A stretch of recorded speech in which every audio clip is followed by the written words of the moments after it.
Federal elections were held in Australia on the 5th of March 1983.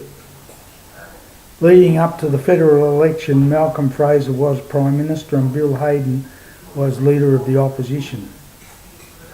The coalition government under Fraser had been in power since 1975. After a decade as President of the Australian Council of Trade Unions, Bob Hawke entered the House of Representatives as the Labor MP for Wills at the 1980 federal election.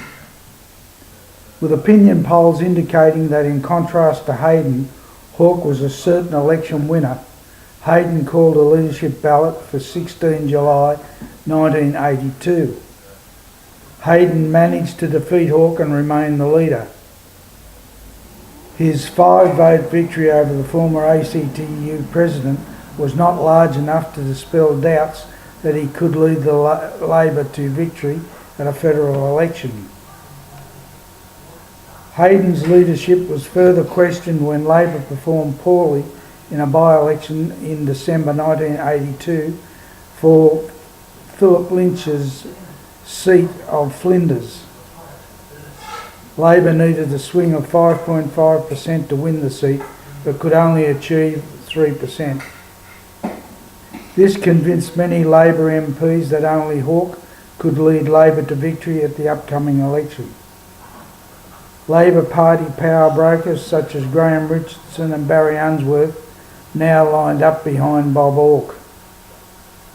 More significantly, Hayden's staunch friend and political ally, Senator John Button, eventually became convinced that Hawke's chances of victory were greater than Hayden's.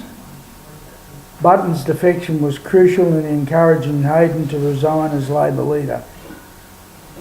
When Hayden announced his resignation on the 3rd of February 1983, Hawke was named acting leader.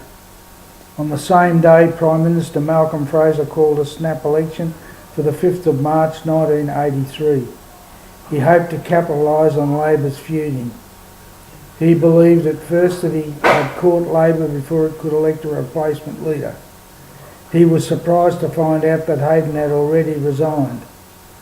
Hawke was elected leader of the Labor Party, and 25 days later, Labor won the federal election on a 24-seat swing. This ended 7 years of Liberal rule. I see many parallels with the current government and opposition.